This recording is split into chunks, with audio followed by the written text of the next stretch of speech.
fall is here. The days are getting shorter, the air is becoming crisper, and it won't be long before the leaves begin to fall. But what causes the leaves to change color? Let's talk about it. Fall began on Monday, September 22nd at 2:19 p.m. Eastern Time. That's when the sun's most direct rays moved from the northern hemisphere into the southern hemisphere. Our days get shorter as theirs get longer. The decreasing daylight affects plants. You see, leaves have a sugary diet. They produce and use glucose, sugar for respiration, breathing in carbon dioxide and exhaling oxygen. Creating glucose can take a lot of time, but sunlight catalyzes or speeds up that reaction. That's where chlorophyll comes in. Chlorophyll absorbs sunlight. That's why we have leaves. They're filled with that green chlorophyll to capture sunlight and energy for the plant. But as the days grow shorter, that food making stops. So the chlorophyll, all that green stuff inside the leaf, breaks down, allowing us to see what else is inside the leaf. That includes carotenoids, which give a yellow-orange color.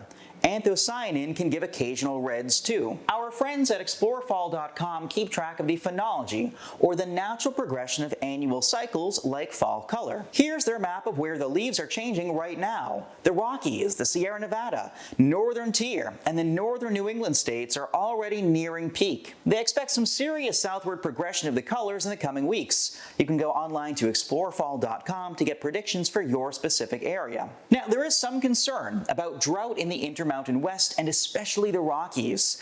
Drought stresses the leaves, causing them to change color, and they fall earlier. And it leaves them with more like a dull, muted brown. Now, we all know the season's called fall, but why do the leaves actually fall? Well, this happens because the leaves become a net sink of energy. When they're no longer producing food, it gets to the point where they're sort of using more of the plant's energy than they're producing. And so the tree says, goodbye. And they fall. Now, of course, one of my favorite things about this time of year is the smell of autumn. And no, it's not pumpkin spice. Some of it is actually decomposing plant matter.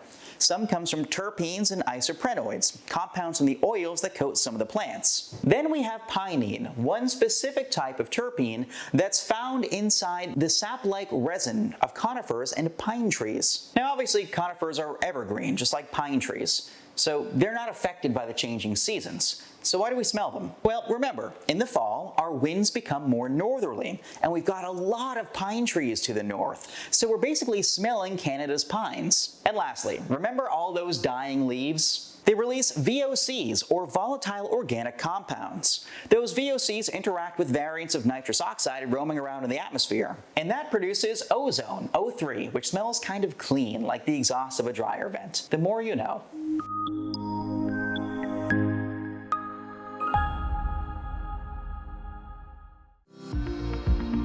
Follow MyRadar on social media: Facebook, Twitter, Instagram, and YouTube.